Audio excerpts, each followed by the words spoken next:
gotta ask yourself whether reality is a dream or you are dreaming for reality. We're all a part of the answer to the meaning of it all. Come in and join us for the moment we call now. Rise up, join in, raise the whole vibration.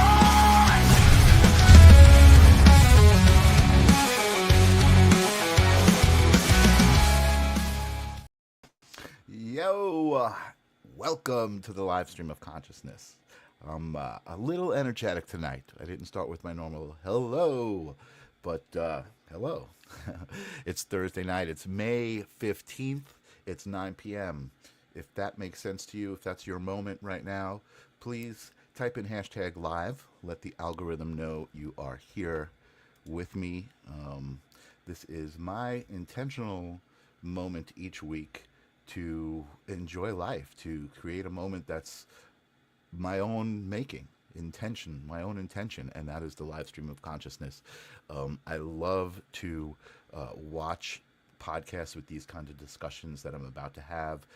I did this last show. I just kind of recommended a few different shows if you like these kinds of conversations. Wisdom from North is one, Next Level Soul is another, Third Eye Drops is another great one, and then of course Acid for Squares. I'm doing that just because I feel like this is helping the world grow into conversations that may not happen at the workplace, but you just tune in online, you come and you join us, and what's good about this one is I am live, so you can type in the comments, you can talk to each other, you can do all sorts of stuff, but we can support each other and grow. So that's what I'm here for.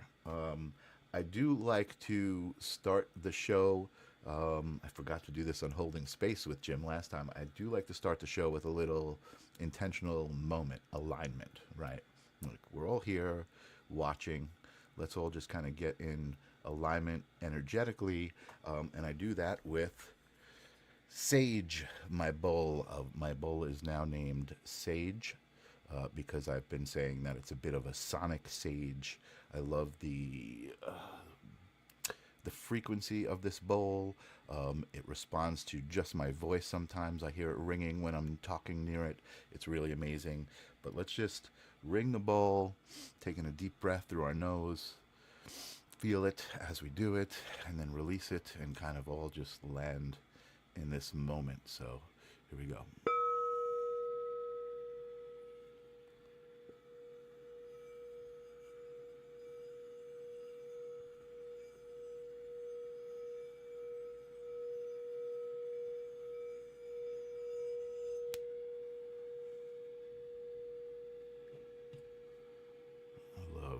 How long this thing rings out for.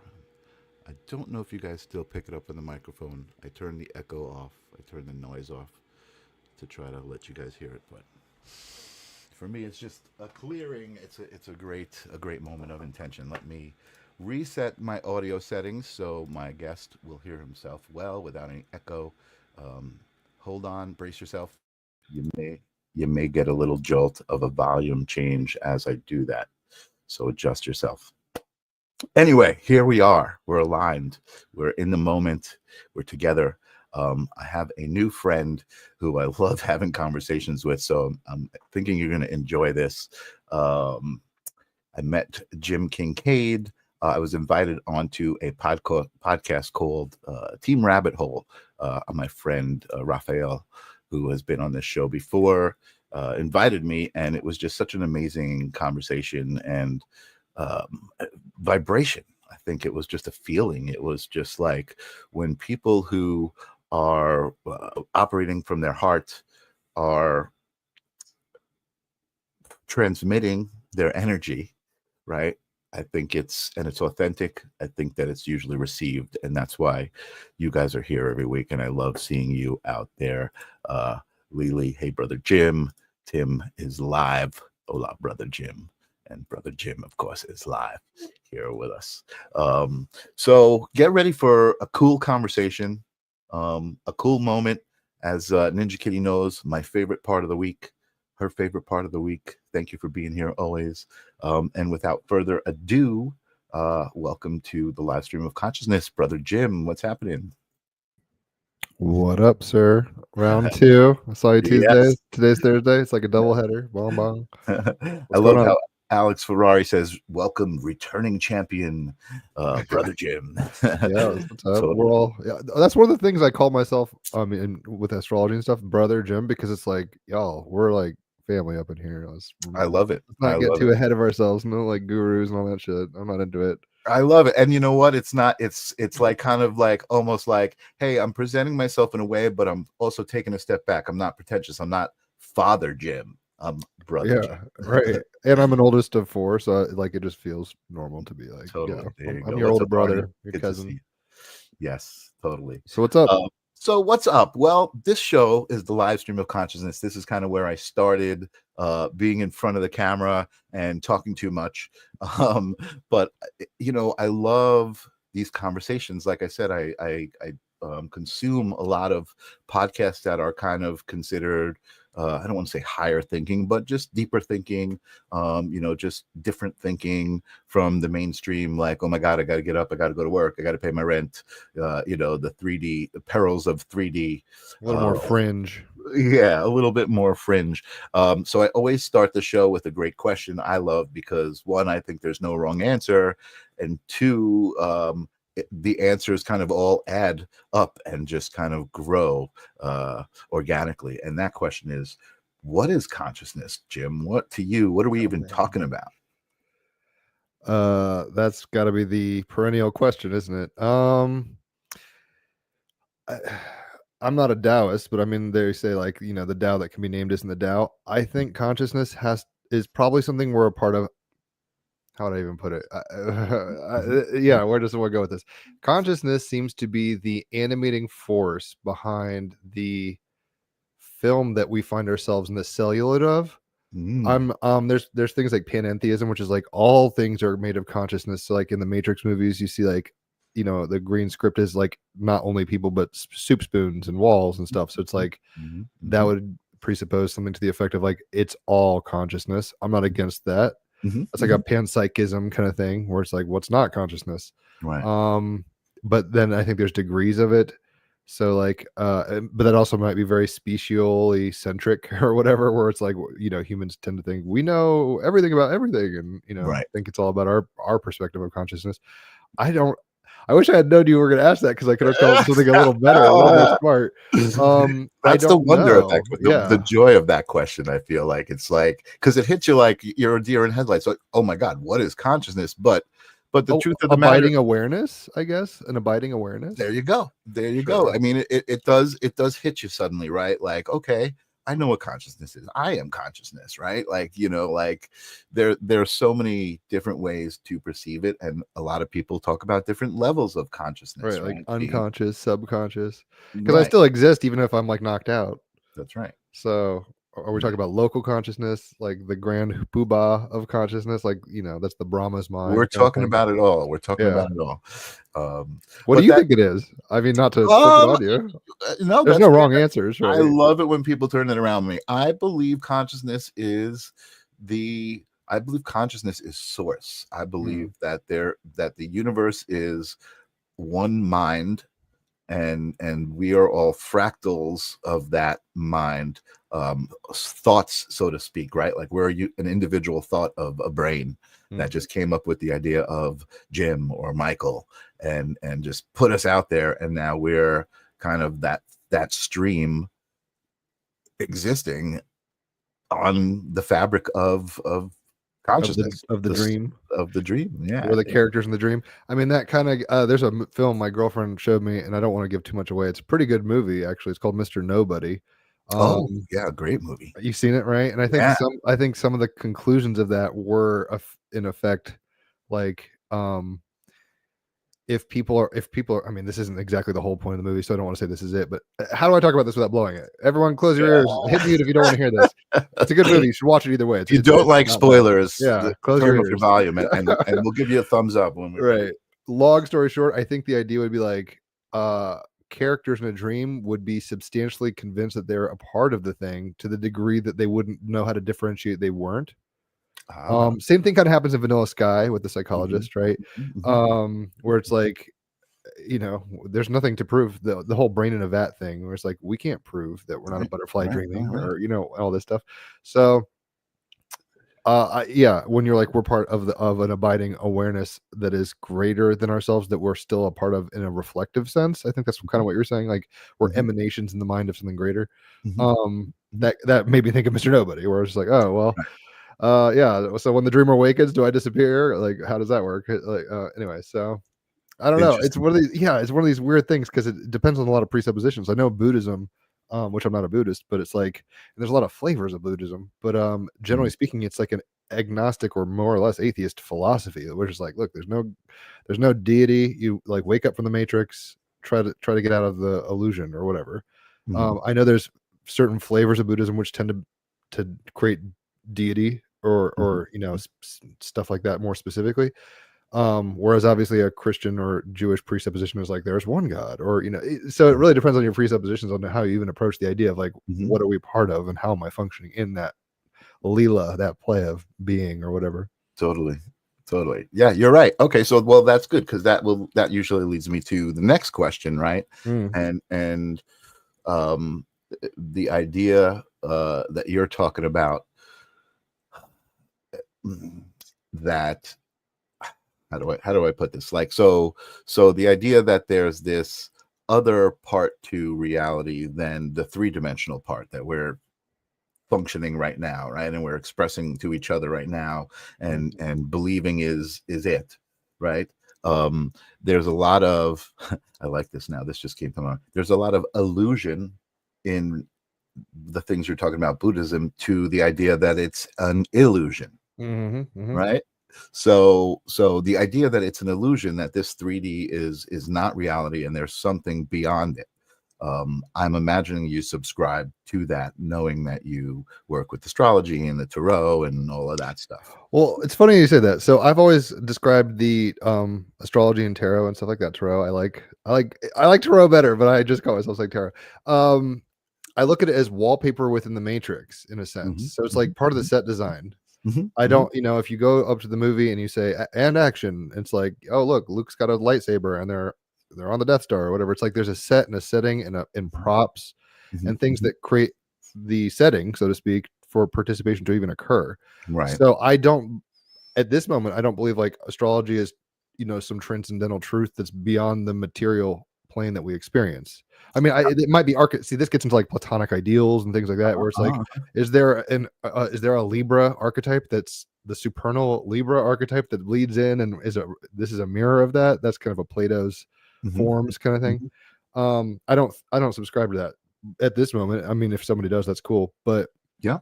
it seems like, yeah, if you find yourself on the stage, so to speak, there's going to be conditions of the set that have conditions to themselves. So things like astrology and tarot, whatever, any of these oracular kind of things have to do with inside the domain of a specific set and setting, and I Hmm. don't think they translate outward Hmm. past the point. I mean, it's weird. Interesting. I know. I mean, Well, that see might what you're not be, talking. that might be It's a interesting. buzzkill there. No, but it's interesting. No, I love it. I love to have to think, right? So the idea that you're talking about, this movie set, Luke has a lightsaber, and there's this story, right? Hmm. Part of participating in that is a suspension of belief.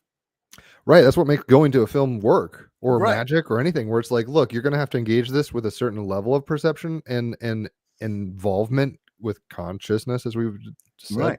And I mean, look, if you're at the movie theater, typically, even if you're watching this, like, you're probably zoning out on a lot of things that are still, quote, occurring, Hmm. whether Hmm. it's radio waves from the sun, or like all sorts of things are occurring still. Right. But your focus is honed in, and that's kind of the magic of movie theaters, where they're like, look, dim the lights, everyone be quiet, put your attention here, Hmm. here's light on the wall, Plato's Cave 101. Right. Right. And we disappear into it, and it's Right. not a problem, I don't think, in a weird way. That's what dreams are, in a sense, Right. probably. I Well, mean, it's a macrocosm of consciousness. I feel like that's what we're talking about, right? It's yeah, like, it's a little simulacrum. we're, yeah. we're doing a weird version now. I just saw the other day that in VR people are playing PS1 games, like in VR, and I mean, I have Yeah. a PlayStation 1. It's like, It's so it funny. gets into this weird place where it's like, well, where's the You're line creating here? How do I know? wormholes. It's Yeah, like Rick and totally. Morty. It's like, where am I just a video game of a I video game love of a video that. game? It's Yeah. so true. It's so funny. James Anthony, what's up, James? He says, if you can't prove it doesn't exist, you can't say it isn't real. I love that. I hear that. Yeah. It's like, I love that. I mean, it's not a trickster answer, but I hear what you're saying, because a lot of people, one of the things about philosophy and stuff is you have to define your terms and like have a language to be able to speak with. Because if someone's like talking about the ether and somebody else doesn't have any bearing on what that might mean in their ontology and the framework of their worldview or whatever, because the definitions aren't they have to be nailed in perfectly, but they have to be frameworks of understanding to bridge these kind of conversations. That's what culture does, in a sense. Yeah. That's what language is for. You know, some guys like, holy shit, there's a cow, or not a cow, like a bobcat, it's gonna kill us. Like, how does he express that? Or whatever, right? Right. So Interesting. So, okay. So the next question I usually ask to my guests, which is usually psychic mediums and things, is like, okay, you believe that, there's this non-physical realm, and I'm not saying that you do. And I say, the question is usually, is there a moment that you remember where you realized things were beyond 3D, like there was more to it? So for you, I almost want to say, is there a moment that you remember kind of coming into the understanding? Metaphysics. Yeah, like, exactly. oh, there's more to the picture than meets the eye. Yeah. Two stories specifically. One is sober, one psychedelic. Like, one is drugs and one is non-drugs. Although one could say it was an a naturally occurring DMT secretion or something like that. So the first one happened in high school. And this is, I mean, it's funny how life works, right? So my senior year, leading up to it, basically my parents were going through a divorce, and I was starting to smoke a lot of weed. I played guitar. I was playing, like, jamming for friends and stuff, and just smoking in between quote sets and just getting high all the time. Started to trip on mushrooms, stuff like that. And I don't know. I mean, I think I was starting to wake up spiritually, but I didn't have any like Merlin to guide me. Right. So I was kind of like starting to get ideas. I think I'd alluded to it before, a mushroom trip where, like my first one, basically I was just like, oh my gosh, the volumetrics, basically. I was like, holy shit, like water when it rains fills things all the way. And it's like a very small thought, but it's also a very profound function of the dynamic of reality, where it's like, oh wow, things are filled. And another one, I didn't even have visuals. I was just like, as above, so below kind of vibes, where I'm like, everything's a Milky Way, our blood. I wasn't seeing crazy stuff. I was just having like this philosopher's epiphany or whatever, gnosis, right? So stuff like that started happening. Anyway, for no fucking reason, like I started getting into weird stuff. Like I read 2001: A Space Odyssey, the book, which is really good if people like sci-fi and stuff. I mean, the movie's solid as heck, but the book really turned me on in a very weird way. I would skip lunch. I was in a senior, like my year of high school, and instead of going to lunch and hanging out with friends and talking or whatever, I would go to the school library, and like pull out random books like on Zen Buddhism and Taoism and just random stuff. And not even like I was like fully digesting it. I was just like osmotically messing with it. I can't quite explain, because I started, for some reason, I started disassociating a lot more. Like I said, I was starting to wake up, starting to mess with chakra chanting just randomly. This is before YouTube and stuff, and it's not like I had like a Master Splinter to guide the Ninja Turtle along. So I was just kind of like, it was very intuitive. Well, like Chaos Magician almost, where I'm like, I'm just plugging and playing and seeing what fits and what resonates. So long story short, after a little while, I was like, I'm gonna get sober. So I stopped smoking, and I wasn't drinking at this point. Basically, I was just like kind of going down this weird spiritual rabbit hole, and I started, for no reason, started running on a treadmill, listening to like G Unit on loop, and like The Police, like Can't Stand Losing You, like certain songs just on loop. And I would run as hard as I could, like on 10 on the treadmill, for like an hour.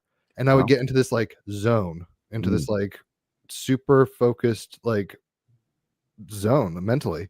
And so I was doing that, and I did that for maybe a week or two. But at some point I started incorporating hopping off and getting my breathing right. Like, I'm in this high, manic isn't the right word, but this high frequency state. I'm like, like the songs on loop. It's like creating these conditions for my consciousness to kind of break through it in some weird way. And then I started implementing basically sitting down in a lotus position and thinking my abs were Bruce Lee abs. Don't ask, this is high school. And I was just like, all right, I'm going to sit here and focus and get my breathing to the longest measures of breath I can. So I'd listen to Hey Jude, and it's like na na na na na na, like that whole thing would be like one in breath. But I had just been running like insanely, right? So I'm going between this like extreme poles of like kind of high energy and low energy kind of thing. I did that for like a week or two for no reason.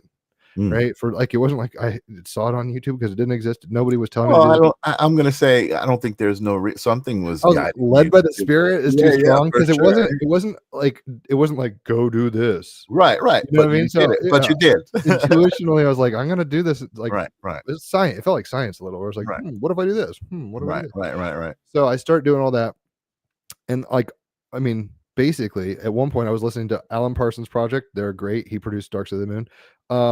He has an album called iRobot, which is really cool, funky album. If you know, it's basically based off of Isaac Asimov's book, which turned into a Will Smith movie, which looked pretty shit. I didn't see it, but anyway, it's about robots becoming self-aware. How poignant of the times we're in.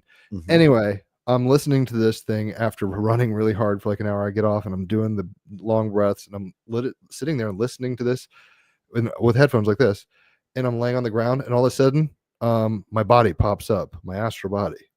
Like pops up out of my chest, like I sit up basically, and I'm looking around the room and looking down on my body. I still hear the music; it's like a tether, but I astral projected it, and I didn't understand that was possible. I didn't understand. You know, I think basically, I mean, if you're stressing your body out that much and doing all this weird breathing and all this kind of weird hyper energetic kind of meat suit work, I feel like there was a you know, some philosopher's gold got made or something, you know what I mean? Like something happened. Yeah, for sure. It wasn't intentional, and I wouldn't suggest people do this, and I haven't tried doing it again since, because what I'm about to tell you occurred is just so bizarre that I didn't know what to make of it. But long story short, I'm sitting there, I'm hearing the song, I'm like pop up, and I'm like, whoa, I'm awake and aware, and it's not like Casper the Ghost, but it's like a silver kind of astral body. And I'm like, okay, well, I see myself and I still hear the music. So what's going on? Like, I didn't have a mental preface for this. Like, it didn't even cross my mind this was possible. So I was like, all right, well, let's explore this a little. I'm kind of ghost looping around my room, floating, I guess you could say. And then I was like, whoa, this is cool. Let's see my neighborhood. Zoom out. I'm like, oh wow, let's see the earth.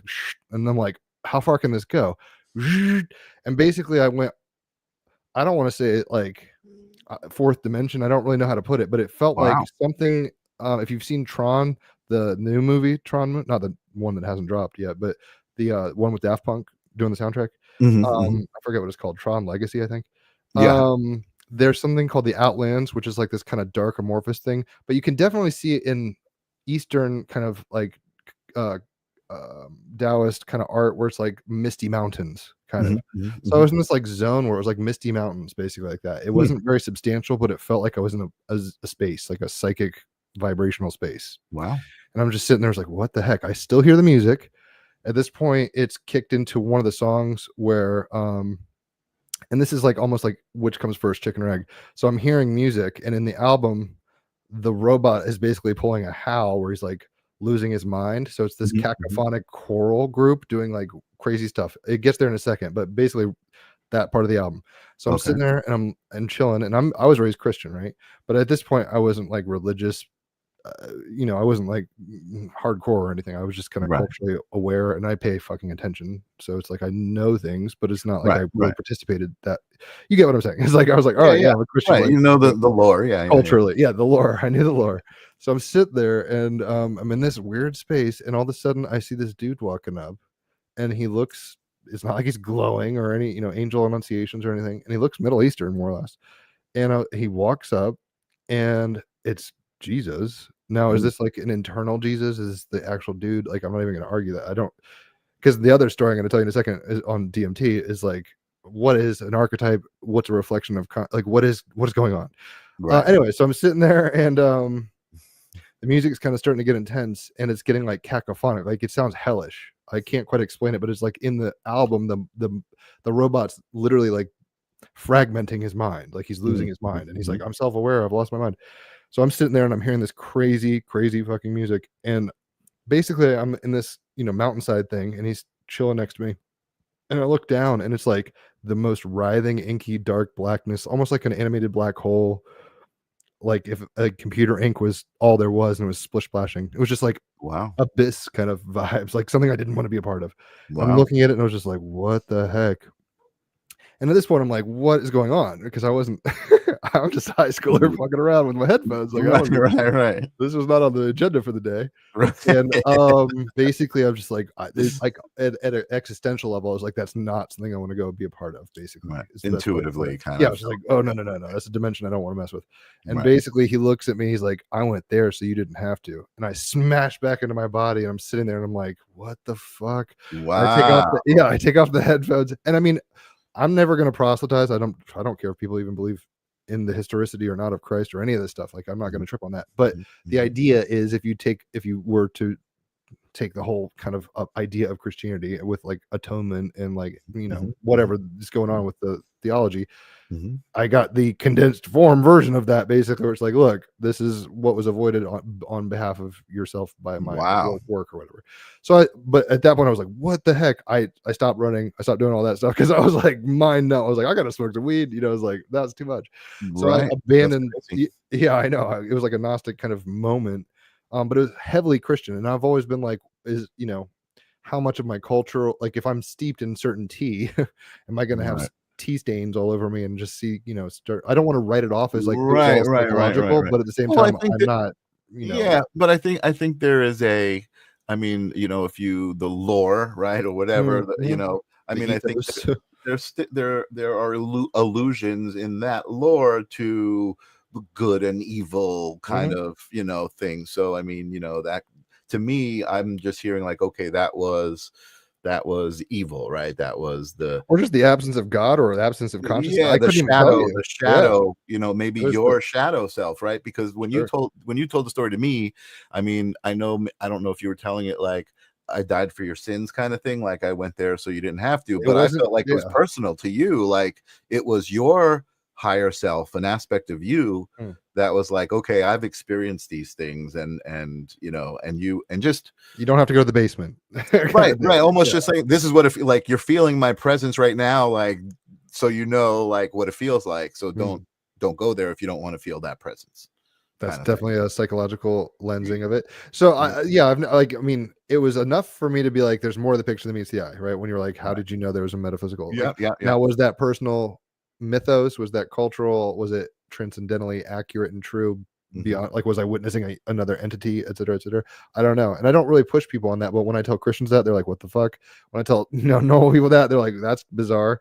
And I haven't tried to repeat the experiment, so I don't know if it's a repeatable experiment, but it took so much conditioning and effort, and like I didn't know what I was doing. It's like I went down the river wild, like that movie with Kevin Bacon. I went down the river and got like into the the deep water rapids without knowing how to swim. So it's like I don't even know if I can do that again. So you don't want to go back. Helen is saying perhaps you saw representations of what you were being told. Right. That's kind of. I'm not against being like, we're little sponges and we create language models of reality through the stories of our culture. Like, I mean, that's just the way everybody's cultures are. I'm gonna guess that's why Asians see dragons a lot and whatever. It's like these things happen. Now, does that mean dragons are real? I'm not gonna say yes or no, but it's like maybe in some weird perceptions of something, right? And maybe there's a dimension where these things are accurate and true. In a multiverse kind of sense, maybe there's a dimension where like Christianity is a very true thing, and then there's other ones where dragons are the lore keepers or whatever. Anyway, so that was a stone cold sober story, and then the other one I'll be quick about. Basically, I had lived in Honolulu for a few years. Yeah, it was a lot really cool. Waikiki for a year, and then downtown Honolulu. I mean, the conditions were weird.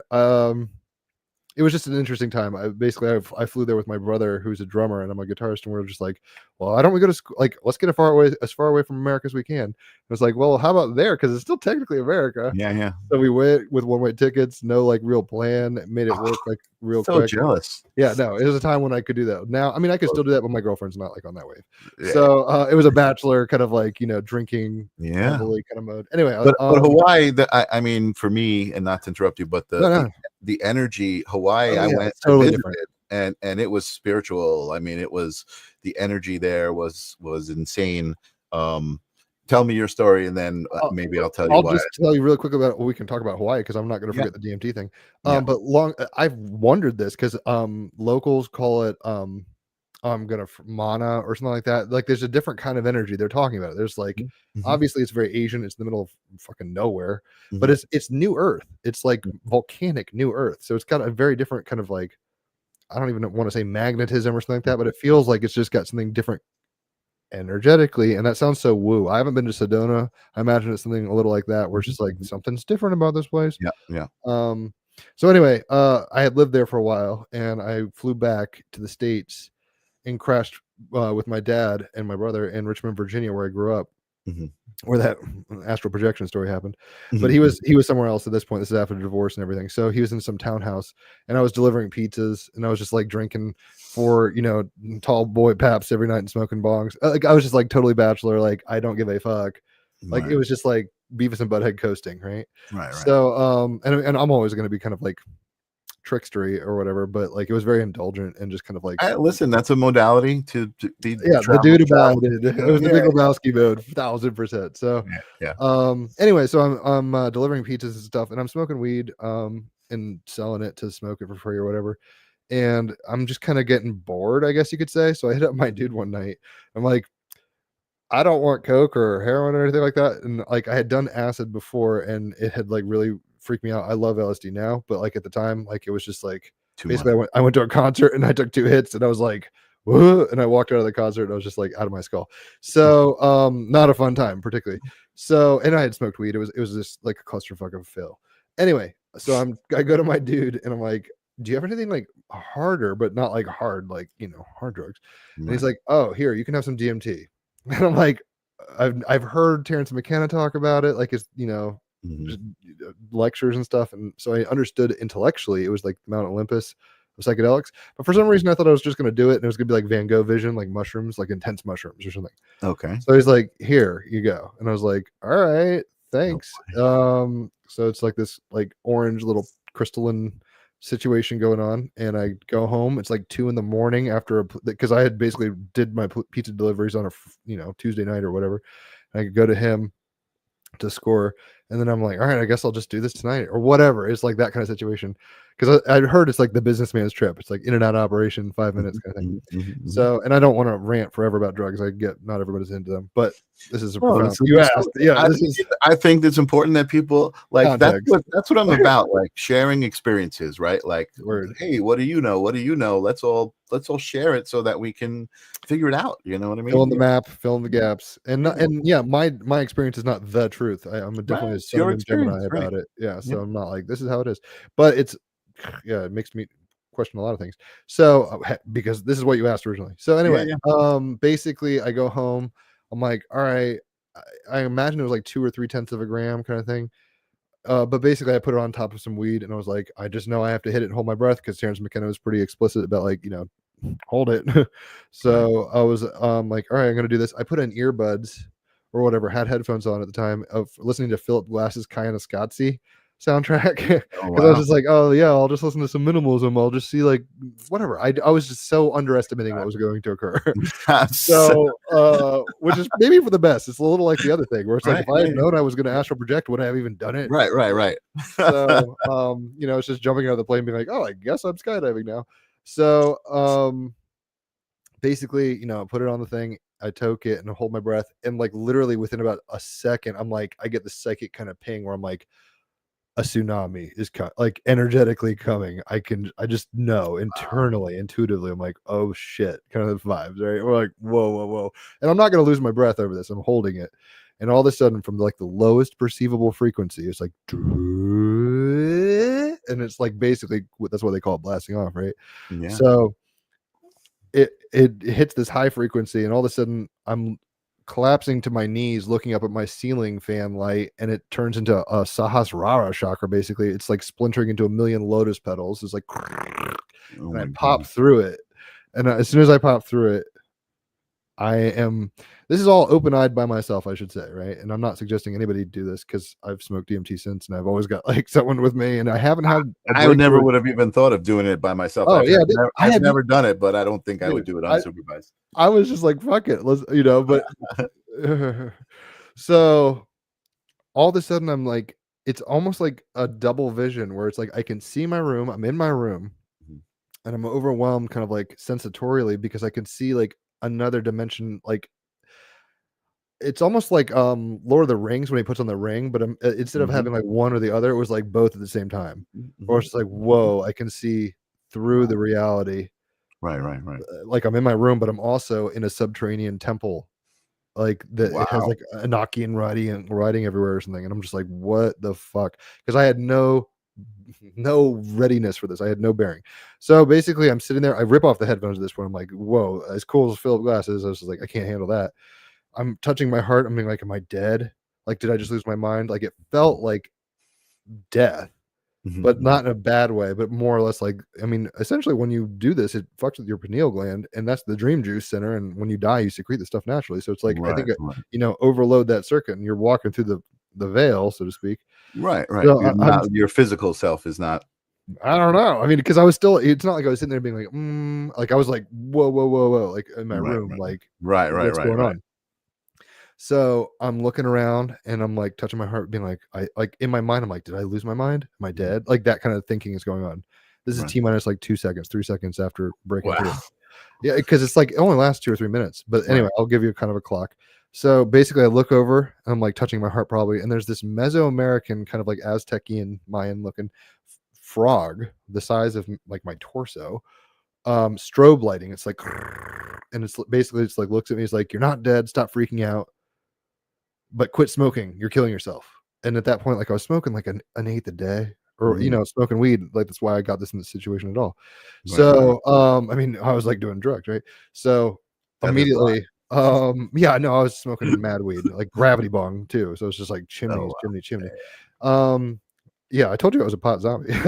So it was like pothead stuff. Anyway, this frog is telling me like, yo, you're not dead, but this is hurting you or whatever. And like to my mind, like, or out loud, like at this point it felt like I was a part of like some kind of something that's ineffable. I mean, the colors and the everything that's happening is like not possible to describe. And when you see tie-dyes or like even like your background, that's like the faintest version of what this is. It's just like but here's the trip. It felt like I was actually awake for the first time in my life. Like I have always been asleep in the Matrix or something. Now it's like, oh, this is the real version. Okay. Yeah. So basically, I look. I'm like, and that frog disappears. This is T minus 5 seconds. I'm just sitting there, and I'm like, am I dead? Like I'm still like, what's going on? Like he said, I'm not dead, and I should quit smoking. So it's like taking a second to even understand on like existentially what's occurring. Right. So I didn't expect this episode to be a trip report, but I'll be quick. So basically, I'm sitting on my knees still, right? Like because I collapsed with the whole Sahasrara ceiling fan stitch. And I'm still on my knees. I'm like, what the heck in my room? But like I'm looking at my drawers and my, my door, my wall, but like I'm in a temple and it looks like way before Egypt. Like it, how the Sphinx is supposed to be way older or whatever. It was kind of that vibe. It was subterranean and it's like this is like old. Wow. Like I can't quite explain it, but it was like this is like, and I say Enochian writing. It was just like weird writing that was not hieroglyphics, but it had some alien vibration to it, right?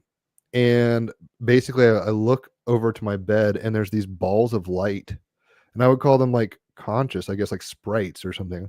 There's like blue orbs and stuff, and they're kind of just like dancing or jostling, and I was kind of like, huh, that's interesting.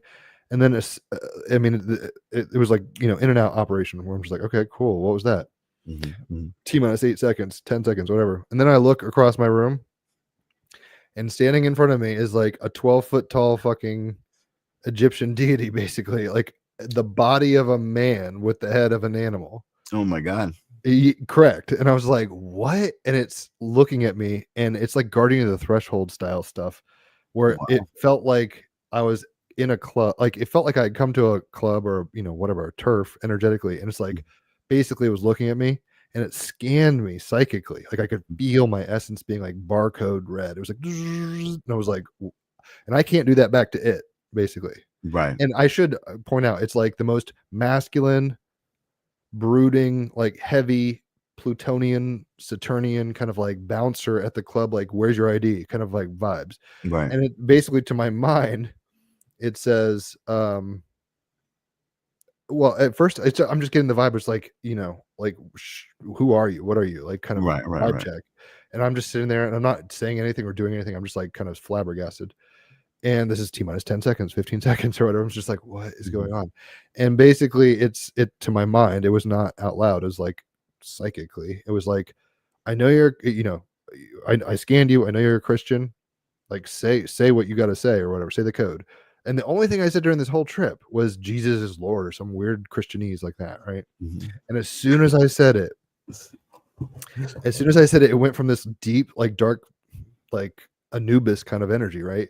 Where it's like heavy and stuff, and it kind of ascended as like you said the code, and then all of a sudden it goes to this like Shekinah, rainbow Isis, like female, Wow. colorful energy, and it's like ding ding ding, right answer, and like totally the equal opposite polarity. And then all of a sudden it cuts into my gut, like in my belly, goes through my belly, and all of a sudden my chakra's like dug, dug, dug, dug, dug. And I literally, I mean, I had a Kundalini awakening, which I wasn't expecting, right? All of a sudden my Kundalini's ripped through me or whatever, and I'm like, I'm so high. I mean, I'm already high, but I'm so Right. high, like it's the no orgasm, no drug, nothing, like pure bliss, I guess you could Vibration. say. Yeah, I'm so overwhelmed that I take off all my clothes, reverse Garden of Eden style. I'm like, like, why am I wearing clothes? This is so unnecessary. I'm just sitting there kind of being like, wow, like God looks at us as perfect. Like we're not, I can't even put it into words, but basically I was just like, coming down, like at that point, because it was only like 30 seconds or whatever, but basically coming down, I was in my room and just like naked on a Tuesday night at 4 a.m. being like, God looks at us as perfect. And and literally all my, I go to my friends at the pizza place the next day. I'm like, Valhalla's real. Like every myth is probably real. There's got to be a dimension to this. Like there's so much right. Yeah.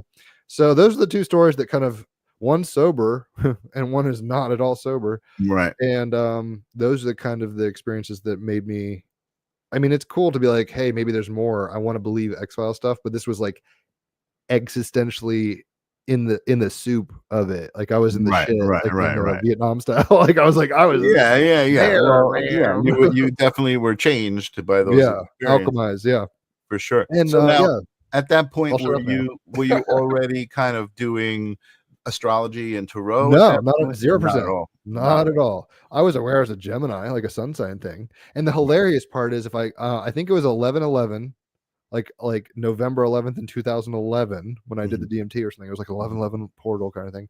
And it's Scorpio season. I mean, there's a lot of, I could start trying to reverse engineer the conditions kind of thing. Right. But it's like, I mean, it was right before 2012.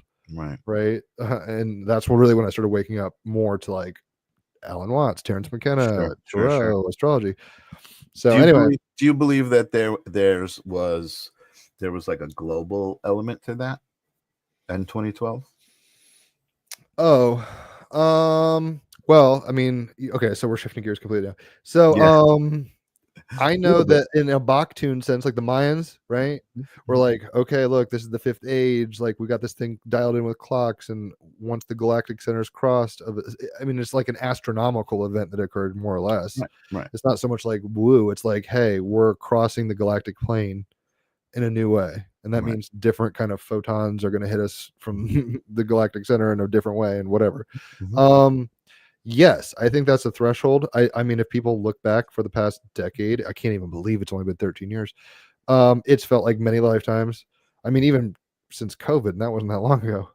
It feels like just and I can't speak for anybody else, but it felt like life was a very different kind of dream before that, and participating with it felt like just more predictable, more understandable, maybe more linear. Now we're getting into quantum stuff. I don't know if this is CERN hadron colliding, wormhole ripping, or if this is straight up, we're on the conveyor belt of a timeline that is unavoidable. Right. But yeah, I do think, I mean, in my best times, like there's a deck on I have the Team Rabbit Hole podcast, obviously, and we had the Leo King on there. He's a great astrologer and a DJ.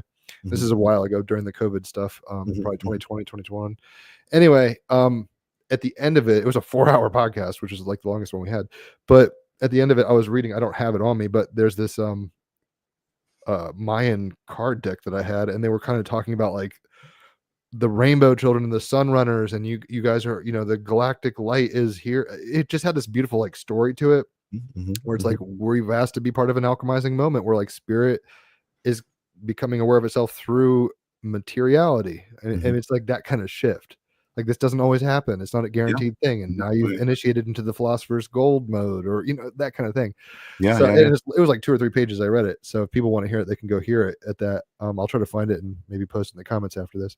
But Okay. it was really beautiful. It's very new agey, very, hyper woo, and all sorts of, like, whatever. Rainbow Right. warriors, stand up. You've been wanting to do this for many lifetimes.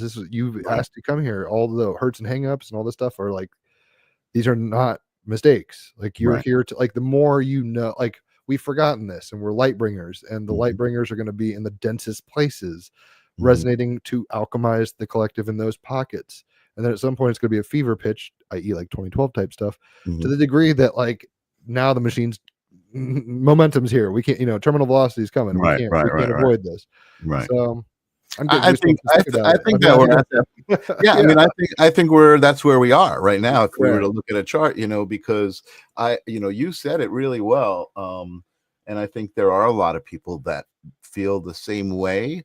That the way I expressed it was, when I was growing up, I felt comforted by a certain certainty. Like, you know what I mean? Predictability, or a trajectory that's And I knowable. don't, right. And I don't think it's necessarily just the political situations that are going on right now. But There are I will say piece of it. part of that certainty was like, oh, if something happens, the government will protect us, and like kind of that faith in the government that certainly is in a different place collectively than it was. Some people have upped the ante and believe in the government more than ever. Well, And that's like some the people, Dolores Cannon split. I don't know if you're into her at all, but she's like, look, we're going to come. I mean, Dolores Cannon, yeah, Bashar, yeah, yeah, everybody's kind of saying, like, look, there's this bifurcating moment. And there's going to absolutely. be people that go on the Death Star, and there's going to be people that want to do the Ewok village thing. Right. And we're all still part of the same dream, but like, you're going to resonate less and less with certain pockets. And That's right. how are you going to do that? Like, it's Right. like, That's right. I mean, Mr. Anderson was still, Neo was still technically Mr. Anderson at some level, but like, he started bifurcating pretty hard in the film, right? Right. And the hard part, I think, with all that is like, how not to be solipsistic, right? Where we think it's all, I mean, maybe it is all just me and you guys are all figments of my dream or whatever. But that's very depressing. if I'm fully responsible for Epstein Island and Puff Daddy and all this stuff, I'm like, God damn it, I'm an ass. So I'd like to think it's a collective dream more than just on me. Right.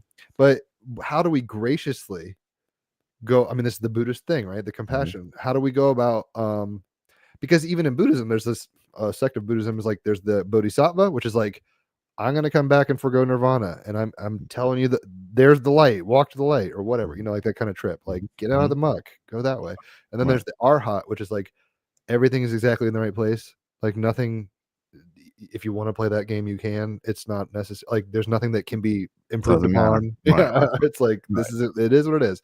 Arcade Fire has a great line where it's like, we're born in a diamond mine, but we can't see it, kind of thing. Right. It's like we are in the, the Buddhic crystalline form, but we're playing games of language and perception to play out games like Cops and Robbers. Like when kids, we're talking about movies and shit earlier. It's like when you go to a movie, you suspend your belief.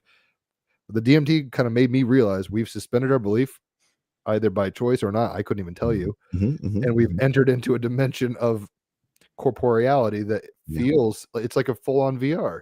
I mean, we are consciousness in a meat suit, and these are the articulating forms of the experiential machine or whatever. No, and what I love about this conversation and these kinds of conversations, as much as I don't like them, right? Because they just kind of like, they don't end up going anywhere. No, if people have had it, they go, I know what you mean. Yeah, but if people don't, they're like, you're insane. Oh my God. Yeah, but I mean, I don't know if you know who Donald Hoffman is.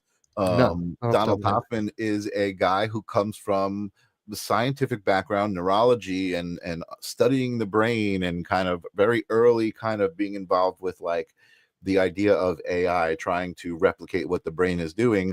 And now suddenly he's out there not prophesizing, but supporting the idea that reality is a virtual headset. Like that, we are not experiencing reality for what it is. Well, spirituality's always kind of said that, but they said it in different terms. And now that we're a post-technological, we're a little after modernity, so we're like steam engines and computers. Like we're speaking about it in nuts and bolts and hardware and the Matrix. Like the Matrix really is a turning point. That was the millennium. It came out in '99. I remember watching it with my friends and my girlfriend, like laying on me, and being like, "Whoa."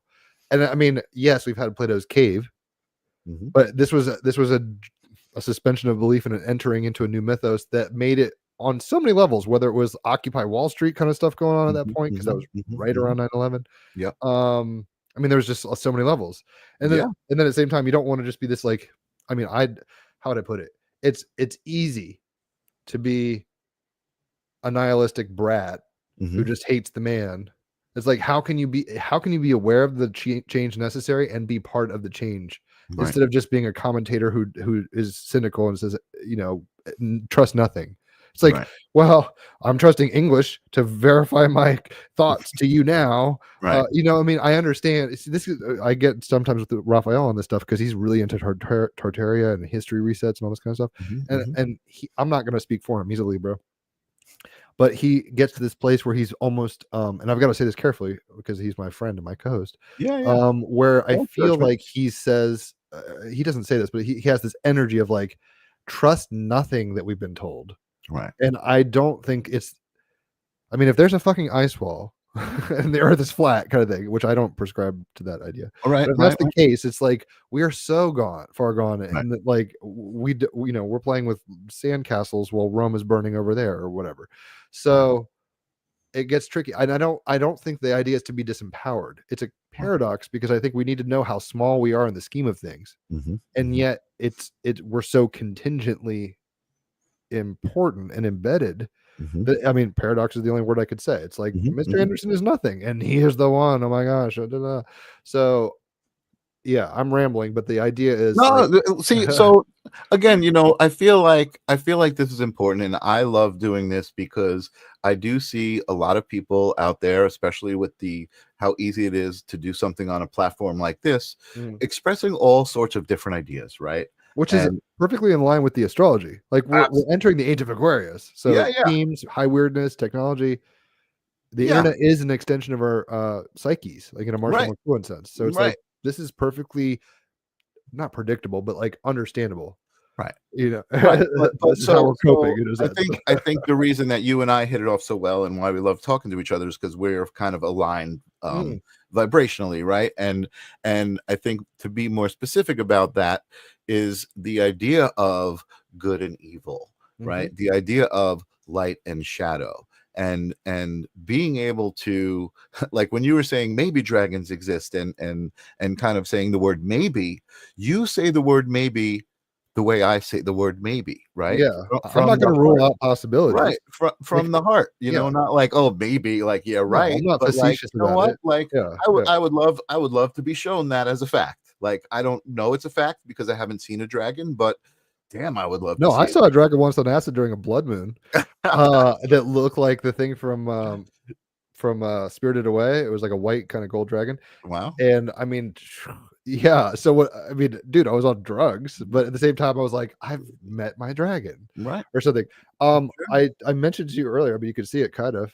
That's the H.R. Geiger. Oh picture, yeah, right? yeah. And it is a yin yang in a sense. It's masculine, feminine, kind of scary, death, aliens vibes. H.R. Geiger's crazy. I love. I feel like he did heroin and meth at the same time and just like sat there or something. It's like he definitely was pulling that stuff from somewhere. Yeah. It's a lot of especially his tarot deck has a lot of phallic sexual stuff. It's interesting. And I should say really quick, I mentioned in the Facebook comment that you were like HR. I was like, of course you get it. I went to Switzerland. I was there at this Christian think tank for a year, helping out, like kind of almost like the RA of a college, but at this thing. Anyway, it was next to Gruyere, or nearby, like not far. Gruyere cheese is made there. I'm a vegan now, but if you guys know Gruyere cheese, this is where it's from. And the H.R. Geiger bar / museum is there. And if you guys do yourselves a favor, look online in the H.R. Geiger bar. It's like you're inside of this, like, it's like the bar, it looks like inside of an alien set or inside of a whale or something. It's so if you're familiar with his artwork, it's like you're in one of his pieces. It is that. Yeah. And the only time I've ever thought I experienced a ghost was in that bar. I was sitting there with my dad, and he came to visit, or he was in Europe already, and I was there, so he's like, I'll come see you. And we were at the bar, so I wasn't sober. I had like a couple pints probably, but I'm sitting there and I'm looking over this candle, and it's snuffed out for no reason. And sure, the air of the room could have fluctuated. I just caught this vibe of like, there is a presence that just did that. Like Right. I couldn't, Wow. and I don't even say I believe in ghosts. I don't even, Right, I right, don't right, right, care. But I'm right. like, if I ever saw a ghost or But you experienced don't not that, believe, which is, I think that's more important. well, It's air like, signs, man, we're right. open minded. Yeah, Like, yeah. No, I think that's the important thing, and that's kind of what I was saying about why I think we vibe, right? It's oh yeah, because there's a lot of stuff going on. I do agree. Like, we haven't been told the truth and everything that but I'm not angry about it, and I know that regardless, I have to exist within that, right? mm-hmm. And we've had this conversation about light and dark. It's not about light defeating the dark and eliminating the dark. Dark is the other side of light. So, like, light is this side and dark is this side, and they're a part of each other. Mm-hmm. And I think that both you and I subscribe to that, and it's easier to deal with now. That's not to say we like the dark. I mean, I certainly do my best to stay away from things that are dark, that don't feel good to me, you know what I mean? But I'm a little bit fascinated by it, certainly, because it's like my shadow, you know what I mean? It's like a part of me that I need to accept. And I I'm think sure that's Luke Skywalker was scared, but also a little titillated by that dark cave. right, Right, exactly. where he's like, "What's going on here?" Right, He still wandered through it. He wasn't like, "No," like, exactly. I want to say one or two things, and then I'll be quiet because I don't know how long you No, want to no, talk.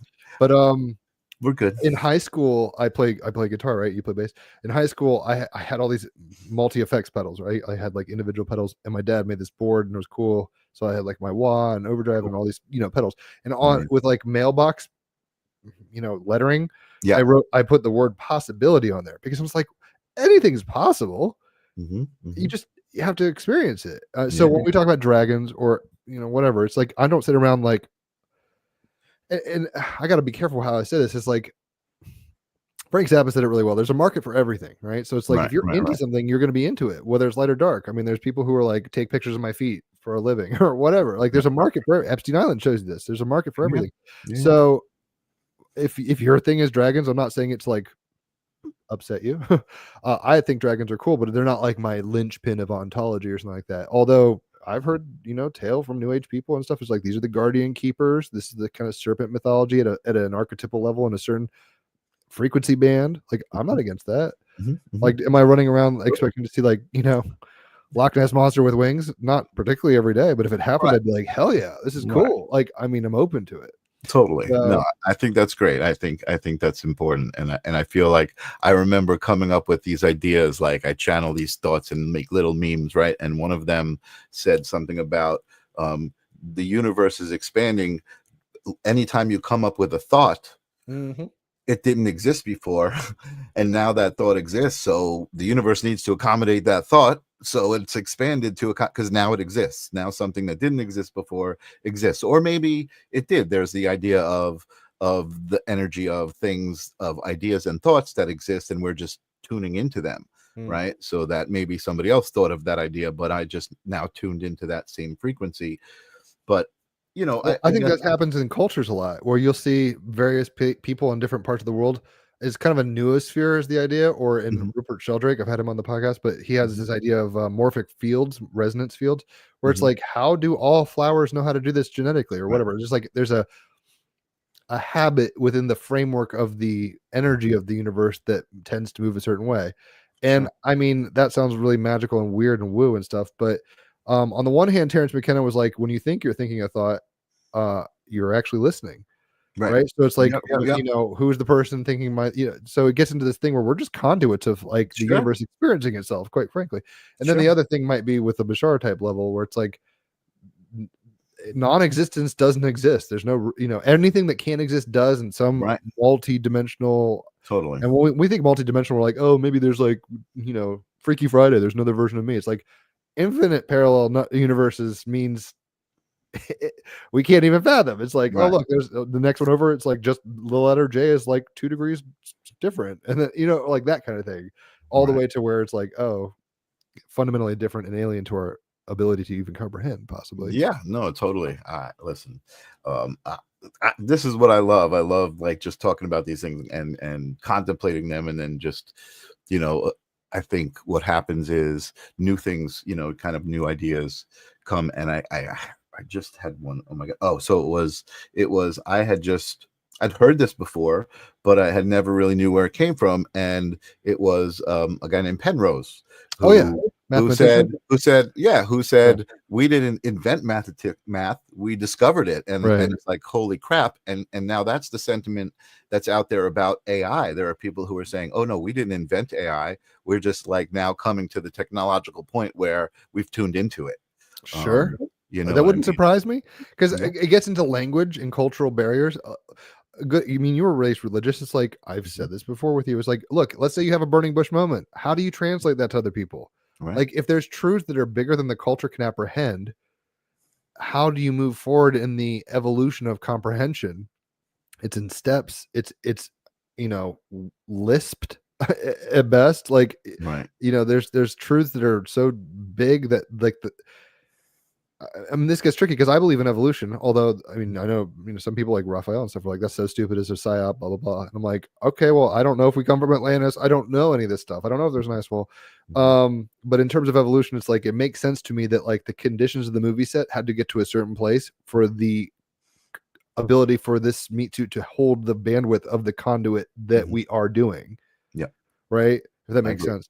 I So agree with that. Yeah. I mean, that's even in 2001: A Space Odyssey, not to blow too much out of it, but the premise of that whole thing is like, look, there's this object, the monolith, that is clearly technological and advanced, if you want to put it that way, and not like one of these things isn't like the other. It's like, this is an inserted object that literally basically apes on the Serengeti. If they hear a frequency and some are like repulsed and run away, it's like they don't make the evolutionary cut. The ones that go up and touch it, they're our ancestors. And eventually you get to the people who are like, we got to the moon. Right. And they're like, we found another monolith. Oh, Right. now it's pointed to Jupiter. It's like, It's so great. Like, I mean, it's amazing how timeless that is and how perfect. how deep it is. You know what I mean? Yeah. It's like, oh, wait a second. And it's unfortunate. I do feel like most of society is walking around zombified. You know what I mean? And not Okay, here's real. a trip. Here's a thought, because I totally get it. Usually I'm like, oh my God, I'm so woke. Not so woke, but it's like, man, like the and I don't judge philosopher's them. dilemma. Yeah. The philosopher's like, you got to think that Socrates or whoever, artists and Beethoven's or whatever, are like, God damn it, like, would you guys please just stop raping and pillaging everything or whatever? Like, just feel like way ahead of it. But I once had this momentary glimpse of this, and I was like, oh, this is such an interesting idea. I don't dwell here, I gotta say. I'm like, what if everybody else is awake and I'm the last one to wake up? Right. It's like, depending on me. I'm instead of like, I'm the top of the pyramid, I get it all. It's like, I'm the bottom of the fucking pyramid. I'm the last one to get into the door. Like, oh shit. Imagine, right? Totally. Yeah. What's up, Hat Pals? Good to see you. Amazing. Holographic fractal epiphanies, man. That's what it's all about. Because that's what it is. It's a holographic fractal. Absolutely. I mean, and again, that's what I said at the beginning of the show. I love it because this is my moment to be intentional and bring you and have a conversation and hang out, and people. It's like a virtual party. It's amazing. I had you on Holding Space on Tuesday, and that show is more about holding space for you and who you are. And so you were able to kind of show who you were and some of the things you do. We didn't even talk about it other than mentioning tarot, the Target version of the tarot. And the bougie. Yeah. So I want people to know where they can see you, because I enjoy your morning readings. You do tarot readings every morning on Facebook. Brother Pretty Jim much every day. Yeah, Brother Jim is so where. If you go to Facebook, and see, this is where it gets tricky because algorithms are fucking crazy. And sometimes, like I was in Richmond, Virginia with my girlfriend, and I was like, oh look, I went to some a cult store, and this girl was cool, and I was like, oh, you might like the podcast / let's be friends, because I was geeking out about her chart, like pro bono. And basically I was like, here, I'll add you on my Facebook. And it's like, it's not always just lickety split. Like, like if you look up Jim Kincaid, you may or may not see a picture of me. So my name is Jim Kincaid, clearly. You could probably find me if you do hashtag #TeamRabbitHole. That's the meme page. It's got 13,000 followers or something like that. I'm not that active on there anymore, but that's where the podcast came from. I mean, at some point I was just making memes about waking up and psychedelics and stuff. And then basically Raphael heard my DMT trip that I mentioned tonight. I had written that on the internet somewhere, and he was like, I was actually tripping on acid when he called me, and I thought he was like some spy from East Germany or something. I was just like, what is going on? Like, should I answer this? Anyway, so we started geeking out. He would talk about Bashar while I was tripping and all sorts of stuff. Anyway, people can find me on Facebook. That's where I'm most active, even though I do have a TikTok now, and a YouTube. Basically, I go on live every morning that I can and pull 3 cards and kind of geek out about the astrology for 20, 30 minutes. I interact a little, like I've seen you commenting, but like channeling is a strong word, but it's like I'm in the zone. Yeah, you're more in your zone. Yeah, yeah, which is cool. I think it's cool. I feel bad sometimes. I'm like, oh, I don't want to. No, it's not. I love looking back, and people are there to participate. I mean, sometimes a lot of people are there, sometimes not that many. Yeah, but my goal and the whole point of my doing that is like, I love kind of poking my head up like a little gopher in the morning and be like, what the fuck is going on? Let's like put a finger to the Tao and get a pulse here. And if you're into it, it's cool and it's free to tune in. You can tip if you want, but yeah, that's every morning basically. Daily card jam is what I call it, because like I said, I used to jam. Like I do the thing and then be like, all right, I just pulled the Queen of Swords with the 2 of Cups. This is what I'm gonna do, and like I jam with my loop pedal for like 5 minutes. Yeah. YouTube is Jim Kincaid also. TikTok is Brother Jim. What I was saying is Facebook is like live, and the first thing I do, like basically I wake up, get coffee, and sit down and do it.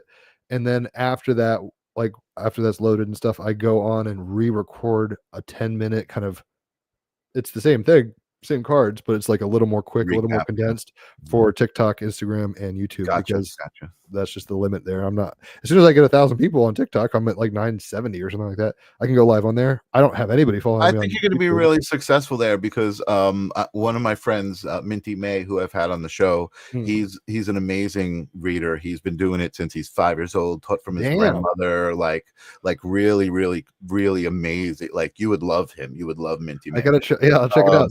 But he really has a good following. Yeah, he was 13 years old doing psychic fairs with his grandmother, like reading tarot for people. Yeah. And he's amazing. He's from London. He looks like a Viking. He's got a big red beard, and like, yeah, he's send me his name after this, or I'll definitely hook you up with him, because I was like, he's gonna go on the podcast. What the fuck? Yeah, you'll definitely love him. But my point is, I think you'll do really well on tarot.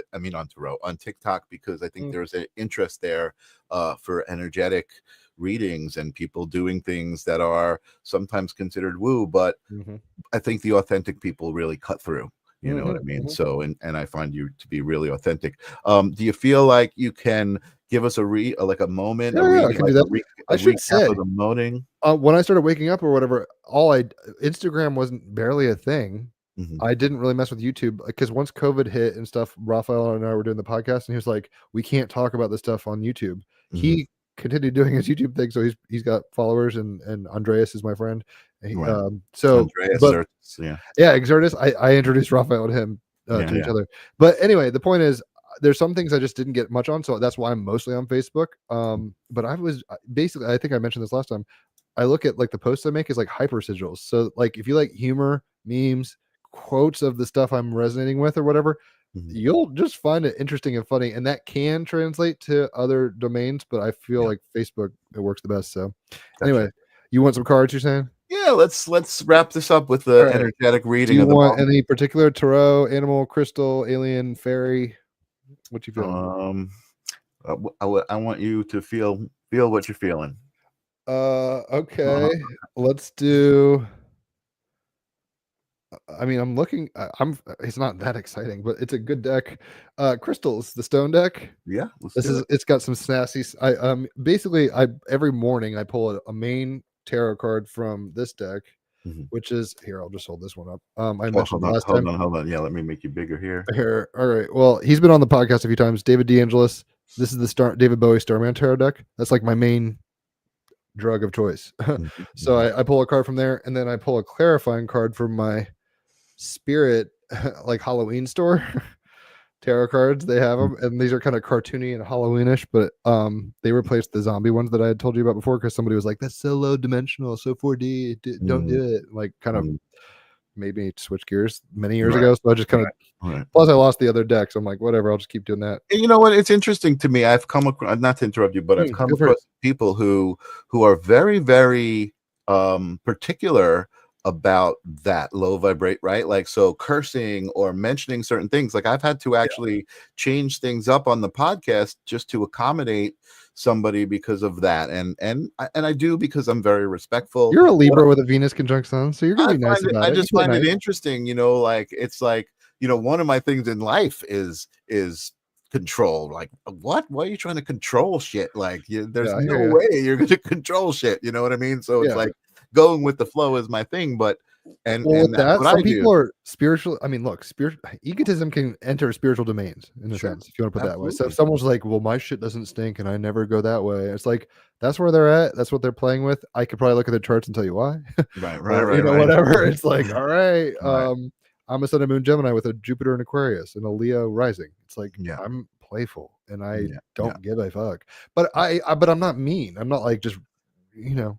It's like Right. Bart Simpson. Not giving a fuck doesn't have to be obnoxious. It doesn't, Yeah, you know what I mean? It's I like, think it's like a hippie punk, if yeah, that makes that's what a hipster is. So it's like I yeah. think we're hipsters, but it's like we're not. You get what I'm saying? It's just I like totally we're get authentic people, so that it. can rub people wrong. And trust me, the chick who gave me that advice about dropping the zombie tarot deck, she's a big Sedona kind of person, Mhm. right? And it's like it turns into this like garb and identity and trip, which may Mhm. have its own fruits and merits, and like who's to Sure. say? You know, Right. if I fast and never cuss and like, I mean, there's definitely benefits to not looking at pornography, right? So it's like just being crass and like anything goes. Like, no, I mean, I'm better on not drinking alcohol, or I'm a vegan. I don't push that on people, but it's Mhm. like so there might be merits to like maybe I'm playing in the mud and I could be playing in the crystalline castle. But when people come at me a little like not condescending, but you see what I mean, where it's like,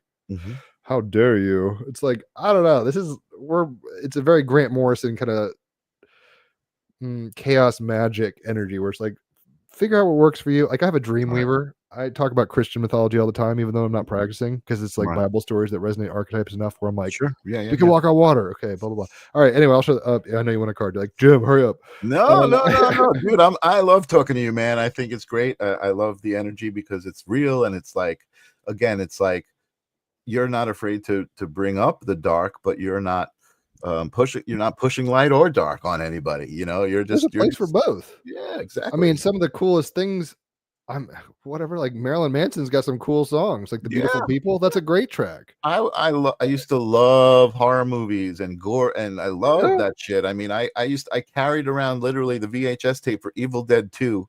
Oh yeah, you told me that. You know, to every dorm room I went when I was in college, like, oh my god, you guys got to see this. You know what I mean? And now I can look at it and be like, okay, I get where somebody can be turned off by it, and be like, no, that's low vibe.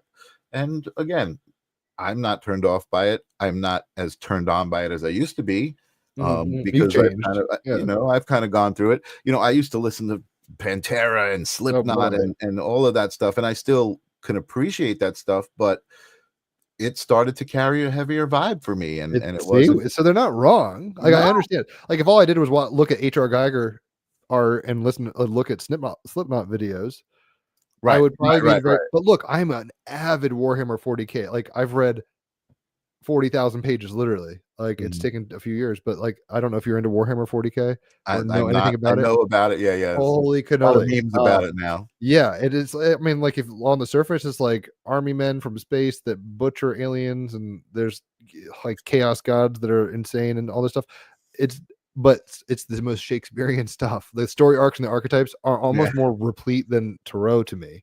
Where I'm like, this is where it's at. right, This is where the magic is. The muse came here. But to try to totally. explain that to everybody, it's like trying to, it's like Tool or something like that, where people are like, Right. this is kind of dark and weird. And it's like, well, if you understand that they're, into magic with a K and do all this stuff. Anyway, I Yeah, think that totally. And Pat says you gotta love Geiger, sublimely macabre, which macabre. is such Yeah. a great. That's a great way to put it. You know, Yeah. it's Or Edgar Allan Poe. I yeah. mean, Shakespeare wasn't all just like like lollipops and rainbows. I Mhm, think the most beautiful, even the movie I referenced on someone else was reading last Tuesday or this Tuesday, mhm, What Dreams May Come. Like it, look, if you're going to experience joy, you have to understand that the opposite of that, like mhm. there's a reason we like getting scared. I we could talk about this forever. Like, I'm sure there's adrenaline gland depletion and low vibes, and who knows, entities can get in and all this stuff. But at some level, it's like you're going to experience exactly what you need to. And if you're in some place where these things are coming in, like, you want to be aware, because there's a season for everything, but you don't want to stay stuck in a thing, right? Exactly. So maybe that's why that frog on DMT was like, quit smoking, man, like you're stuck on that trip. And it's like, all right, because after that DMT trip, straight up, I was cold turkey on weed and drinking. Like, I was sober as a clam for a while because I was scared straight, basically. I was like, oh my gosh, it's real. All right, I'm gonna pull a card really quick and read it and do whatever. Yes, I love that movie. Yeah, it's great. And Jim is definitely somebody you would enjoy watching. Hat is she pops in the audience every once in a while. She's the one who turned me on to Third Eye Drops, one of the podcasts that I listened to. Michael Phillips, who had an amazing discussion about like disclosure and aliens and kind of like its place in the universe recently.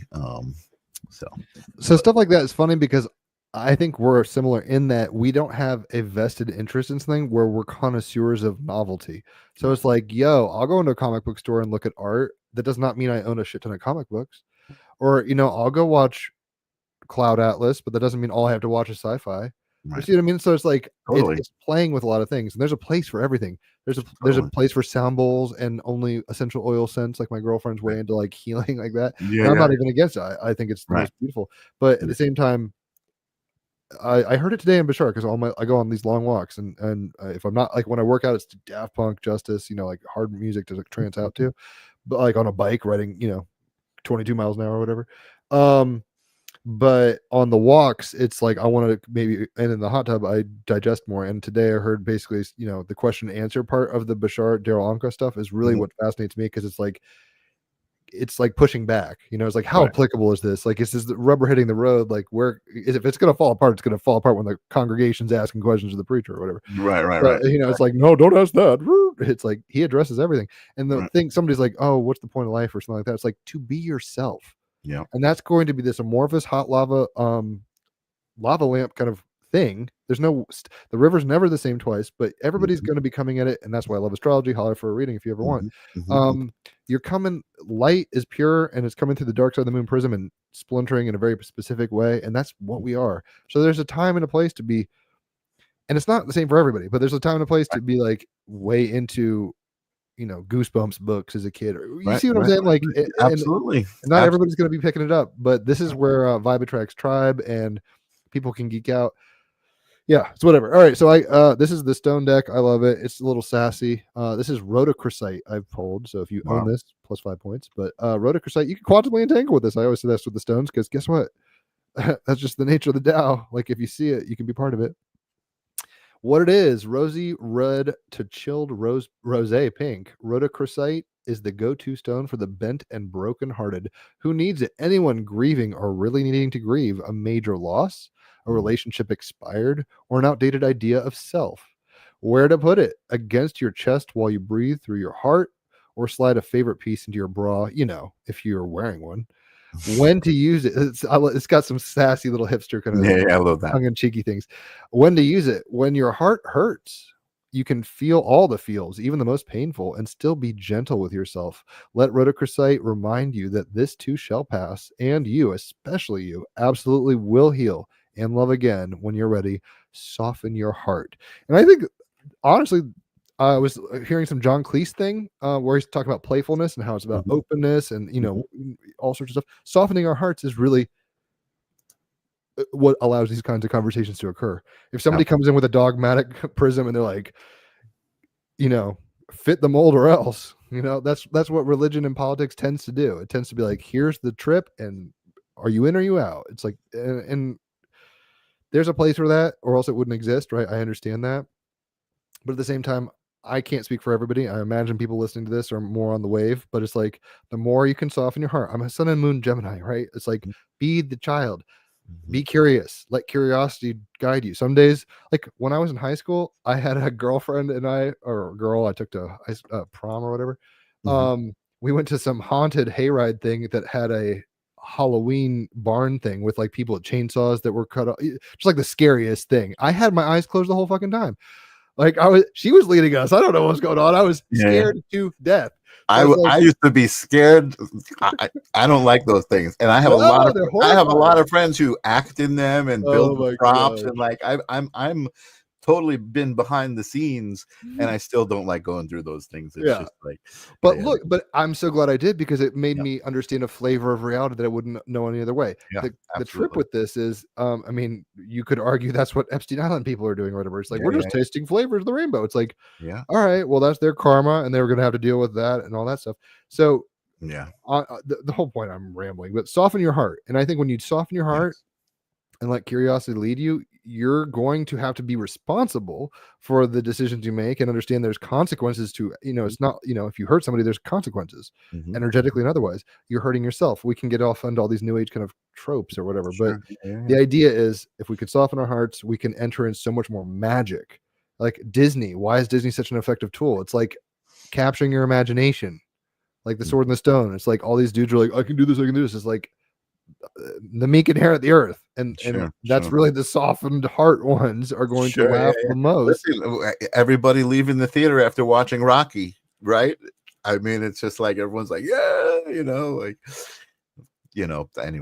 Helen says, I don't like anyone jumping out at me. I scream even when I know they're there. Probably. I did that once at a Halloween party in like middle, or not even middle school, like 5th grade, elementary school. I decided to get under a car like at Halloween, and it was at this house party, and my brother's girlfriend, he was 2 years younger than me, she was walking around, and I started going like making noises and stuff, and she was scared. And I mean, it's kind of funny to scare people, but it's also like, I don't know, every now and then popping out and scaring someone is hilarious, but at the same time, it's like so mean. You're working against your karma then. I don't know. It's petulant for sure, but I mean, you gotta think, Jesus and gurus are like, pull my finger sometimes or whatever. Jesus, pull my finger. Hat says, I drive in Tijuana traffic 5 days a week. You can't scare me. Oh gosh, Tijuana brass. You know about them? That does not sound fun. Wow. Oh, Jim, listen, you are so much fun to talk to. I mean, it's not like because it's an echo chamber necessarily. Maybe it is, who knows. But I just love that we can pontificate and expand on all these different things.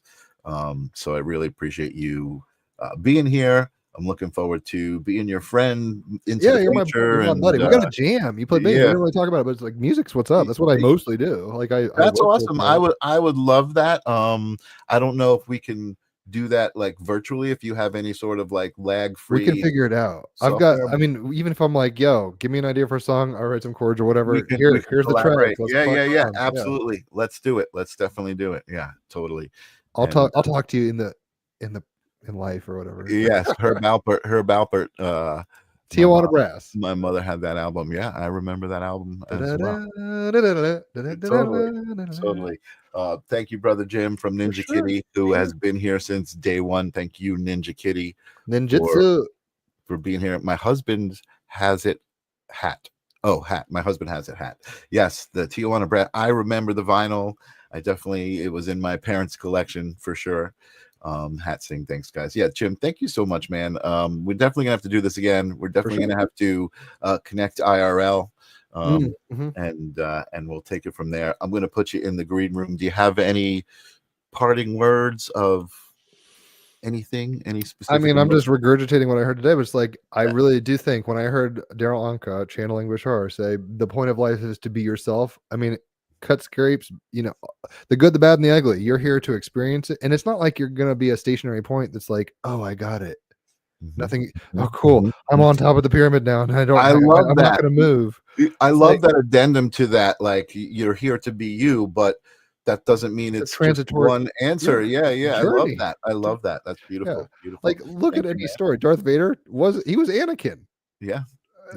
It's the whole trip, and everybody has the whole fool's journey of the trust. So basically, guys, you're here to be you. Don't hold back, and just enjoy the ride. That's it. And I love also another thing you said that I say all the time is you can't stand in the same river twice, right? Because the water's going and it's never the same river. It's always changing. So awesome. I love it. Awesome, Brother Jim. We will see you soon here. And I'm going to pop you in the back. Oh man, another crazy adventure. I love the fact that I decided to do this every Thursday, and I've done it, and I think I've never had a bad experience. I mean, sometimes it's been like, oh my God, what's going on? I don't know, taking it by the seat of my pants, but it's always great, and I love that you guys come here and interact with each other and interact with me and spend your time here, intentionally. It really means a lot. So I appreciate that, guys. Ninja, you always say it's an amazing show. I'm doing this for you, babe. Pretty much every time I do it, you love it. Jim is fun. I'll watch from the beginning after you finish. Cool. Jim is very fun. He does great readings every morning.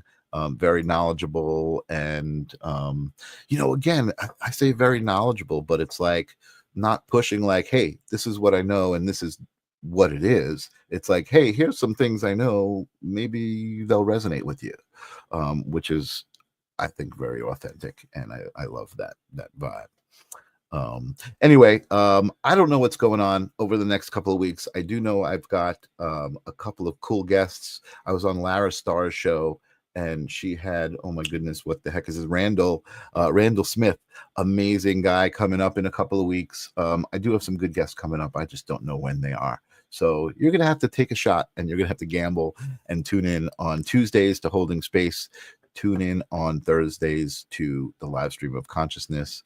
And in between, just make it intentional. Whatever you do it with intention. And I will see you guys next week. Peace.